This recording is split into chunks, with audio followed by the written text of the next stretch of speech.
खाने के लिए कुछ बचा ही नहीं, सीखने के लिए कुछ बचा ही नहीं, खेलने के लिए कुछ बचा ही नहीं, बोलने के लिए कुछ बचा ही नहीं। इन जुमलों में हम बोल रहे हैं कुछ बचा ही नहीं। इसके लिए आपको इंग्लिश में लिखना होगा नथिंग लेफ्ट। आइए कंप्लीट स्ट्रक्चर समझते हैं। Nothing left plus 2 plus V1 plus other words. Nothing left plus 2 plus V1 यानी first form of verb plus other words.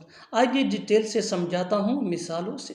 खाने के लिए कुछ बचा ही नहीं, nothing left to eat, nothing left to eat. सीखने के लिए कुछ बचा ही नहीं, nothing left to learn, nothing left to learn.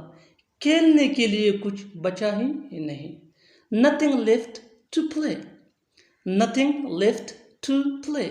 बोलने के लिए कुछ बचा ही नहीं, nothing left to speak, nothing left to speak. और आखिर में ये सेंटेंस आपके लिए कमेंट सेशन में इसका जवाब ज़रूर देना।